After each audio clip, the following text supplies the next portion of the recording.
খুব সহজে কোনো রকম ঝামেলা ছাড়া এইভাবে একবার চিকেন বিরিয়ানির রেসিপি বাড়িতে বানিয়ে দেখতে পারেন। আর এই রেসিপি এইভাবে বানালে ছোট থেকে বড় যে কেউ খুবই পছন্দ করবে। বানানো তো একেবারেই সহজ, বাড়িতে থাকা উপকরণ দিয়েই বানানো যায়। তো চলুন রেসিপিটা বানানো শুরু করা যাক। নমস্কার, আমি রুমি, আপনাদের সবাইকে আবারও একটা দারুণ স্বাদের রেসিপিতে স্বাগত। প্রথমে একটা মিক্সিং বোলের মধ্যে আমি 600 থেকে 700 গ্রামের মতন চিকেন নিয়েছি আর খুব ভালো করে ধুয়ে পরিষ্কার করে রেখেছিলাম। এবার এর মধ্যে আমি দিয়ে দিলাম 2 চামচ আদা রসুন বাটা। আর আমি এর মধ্যে দিয়ে দিচ্ছি চা চামচের 3 ভাগের 1 ভাগ হলুদ গুঁড়ো, লঙ্কার গুঁড়ো দিয়ে দিচ্ছি চা চামচের 3 ভাগের 1 ভাগ, আর দিয়ে দিচ্ছি চা চামচের 3 ভাগের 1 ভাগ করে ধনে গুঁড়ো, জিরে গুঁড়ো। সমস্ত কিছুই আমি চা চামচ মেপেই দিলাম আর 3 ভাগের 1 ভাগ করে দিতে হবে। এখন আমি এর মধ্যে দিয়ে দিচ্ছি বিরিয়ানির মশলা। দোকানের কেনা বিরিয়ানির মশলা নিয়েছি, হাফ চামচের মতন বিরিয়ানি মশলা দিয়ে দিলাম। এবার আমি এর মধ্যে দিয়ে দিচ্ছি স্বাদ অনুযায়ী লবণ হাফ চামচের মতন, আর আমি দিয়ে দিচ্ছি অল্প একটু চিনি। খুব বেশি না, সামান্য পরিমাণ চিনি দিলাম। যে কোনো ঝাল জাতীয় রান্নায় অল্প একটু মিষ্টি দিলে খেতে ভালো লাগে, তবে একেবারেই অপশনাল, আপনাদের যদি মনে হয় তাহলে নাও দিতে পারেন। 50 গ্রামের মতন জল ঝরানো টক দই দিতে হবে। তারপরে সমস্ত কিছু একসঙ্গে ভালো করে মিশিয়ে নিতে হবে, যাতে চিকেনের সঙ্গে সমস্ত কিছু ভালো করে মিশে যায়। সমস্ত কিছু খুব ভালো করে মেশানো হয়ে গেছে। এবার চিকেনটাকে ঢাকনা দিয়ে এক সাইডে রেখে দিতে হবে। আর এবার আমি চালটা ধুয়ে নেব। বিরিয়ানির জন্য এখানে মেজারিং কাপের 2 কাপ চাল নিচ্ছি, মানে বিরিয়ানির যে চালটা হয় সেই চালটাই নিলাম। মেজারিং কাপের 2 কাপ, প্রায় 300 গ্রামের মতন চাল আছে।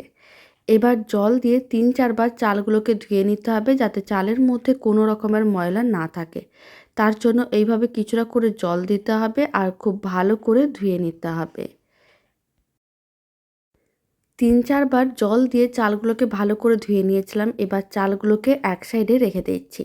এবার একটা কড়াইকে গ্যাসের ওভেনের ওপরে বসিয়ে দিতে হবে। কড়াইয়ের মধ্যে দিয়ে দিতে হবে বেশ কিছুটা পরিমাণ সাদা তেল। তেলটা ভালো করে গরম করে নিতে হবে। তেল যখন ভালো করে গরম করা হয়ে যাবে, গরম তেলের মধ্যে দিয়ে দিতে হবে 3টে বড় সাইজের কুচনো পেঁয়াজ। মিডিয়াম টু হাই ফ্লেমে কুচনো পেঁয়াজগুলোকে বেশ লাল লাল করে ভেজে নিতে হবে, মানে বেরেস্তা রেডি করতে হবে। এতে বিরিয়ানি খেতে অনেক বেশি ভালো লাগবে। প্রায় 4 থেকে 5 মিনিটের মতন সময়ের প্রয়োজন পড়েছিল। পেঁয়াজগুলোকে বেশ লাল লাল করে ভেজে নিয়েছি। এখন ভেজে নেওয়া পেঁয়াজগুলোকে তুলে এক সাইডে রেখে দিতে হবে। আর এইভাবে যদি বিরিয়ানি বানানোর সময় পেঁয়াজটাকে ভেজে বেরেস্তা বানিয়ে নেওয়া হয়, বিরিয়ানি খেতে অনেক বেশি ভালো লাগে। রেসিপিটা এইভাবে বানিয়ে দেখতে পারেন। এখন বাকি যে তেলটা আছে সেই তেলের মধ্যে আমি দিয়ে দিচ্ছি ম্যারিনেট করে রাখা চিকেন। সমস্ত চিকেনের পিসগুলো দিয়ে দিতে হবে। সমস্ত চিকেনের পিসগুলো কড়াইয়ের মধ্যে দিয়ে দিলাম। এবার চিকেনের পিসগুলোকে এইভাবে ভালো করে একটু কষিয়ে নিতে হবে। প্রায় 3-4 মিনিটের মতন ভালো করে কষিয়ে নিতে হবে, যাতে চিকেনের পিসগুলো একটু ভাজা ভাজা হয়ে যায় আর মশলাটাও একটু ভালো করে ভাজা হয়ে যায়। 3-4 মিনিট চিকেনটাকে ভালো করে কষিয়ে নিয়েছিলাম। এখন আমি কেটে রাখা 2টো আলু নিয়েছি। বড় সাইজের একটু আলু নিতে হবে আর এরকম বড় টুকরো করেই কাটতে হবে। এবার আলুর টুকরোগুলোকে ভালো করে কেটে খোসা ছাড়িয়ে তারপরে কিন্তু ধুয়েও রেখেছিলাম। এবার আলুর টুকরোগুলো চিকেনের মধ্যে দিয়ে দিতে হবে। আর যে ভেজে রাখা পেঁয়াজটা ছিল বেরেস্তা, সেই বেরেস্তাটা এইভাবে চিকেনের উপরে ভালো করে ছড়িয়ে দিতে হবে। তারপর সমস্ত কিছু একসঙ্গে ভালো করে মিশিয়ে নিতে হবে। আর এই চিকেন বিরিয়ানি বানানোর জন্য আলাদা করে ভাত রান্নার প্রয়োজন পড়বে না, এক পাকেই এই বিরিয়ানিটা হবে। এতে সময়ও অনেক কম প্রয়োজন পড়বে আর খুব বেশি ঝামেলাও থাকবে না। সমস্ত কিছু এইভাবে খুব ভালো করে মিশিয়ে নিতে হবে। তারপরে দিয়ে দিতে হবে কিছুটা পরিমাণ জল। খুব বেশি না, 1 বাটির মতন জল দিয়ে দিতে হবে। আর জলটাও খুব ভালো করে মিশিয়ে ঢাকনা বন্ধ করে 10 মিনিটের মতন রান্না করে নিতে হবে, যাতে চিকেন ও আলুর টুকরোগুলো একটু সেদ্ধ হয়ে যায়। তাই এইভাবে জলটা ভালো করে মিশিয়ে নিতে হবে। তারপর ঢাকনা বন্ধ করে 10 মিনিট মিডিয়াম ফ্লেমে রান্না করে নিচ্ছি। তারপরে আমি আপনাদের 10 মিনিট পরে দেখাচ্ছি। 10 মিনিট হয়ে গেছে। এবার ঢাকনাটা খুলে নিতে হবে।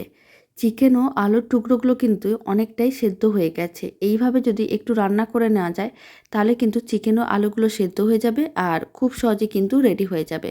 তাহলে ভাতটা আগে বা মাংসটা পরে সেদ্ধ হবে না বা মাংসটা শক্ত থেকে যাবে না। এখন ফ্লেমটা লোতে রেখে সমস্ত ধুয়ে রাখা চালটা দিয়ে দিতে হবে আর দিয়ে দিতে হবে বিরিয়ানির মশলা। যেই বিরিয়ানির মশলা গুঁড়োটা ছিল সেই মশলাটাই দিয়ে দিলাম হাফ চামচের মতন। আর দিয়ে দিলাম 1 চামচের মতন কেওড়া ওয়াটার আর 5-6 ফোঁটার মতন দিয়ে দিচ্ছি মিঠা আতর। আর স্বাদ অনুযায়ী লবণ চিনি দিয়ে সমস্ত কিছু ভালো করে একসঙ্গে মিশিয়ে নিতে হবে।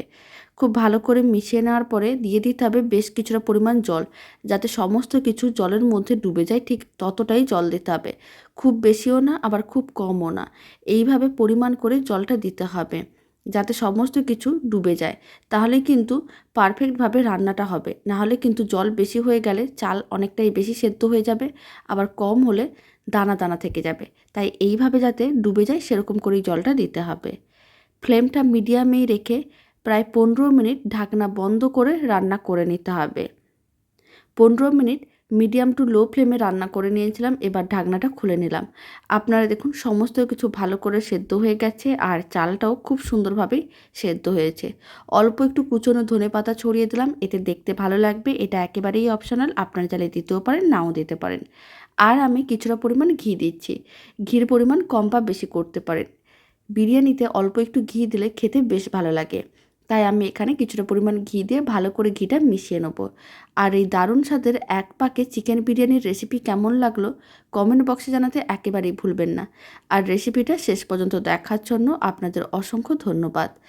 আর এই খুব সহজে বানানো চিকেন বিরিয়ানির রেসিপিটা ভালো লেগে থাকলে আপনারা যদি ফেসবুক থেকে রেসিপিটা দেখছেন পেজটিকে ফলো করে নেওয়ার অনুরোধ রইল। ইউটিউব থেকে দেখলে চ্যানেলটি সাবস্ক্রাইব করে নেওয়ার অনুরোধ রইল। পাশে থাকা বেল আইকনটি প্রেস করে নেবেন নতুন রেসিপির আপডেট সবার আগে পাওয়ার জন্য। আর সার্ভ করার সময় ঘিটা খুব ভালো করে এইভাবে একটু মিশিয়ে দিতে হবে যাতে খুব সুন্দরভাবে সমস্ত কিছুই মিশে যায়। দারুণ স্বাদের চিকেন বিরিয়ানি একেবারেই রেডি। তো চলুন ভিডিওটা আমি এখানে শেষ করছি। আপনারা সবাই ভালো থাকবেন, সুস্থ থাকবেন। আপনাদের সঙ্গে আবার নতুন রেসিপি নিয়ে দেখা হচ্ছে।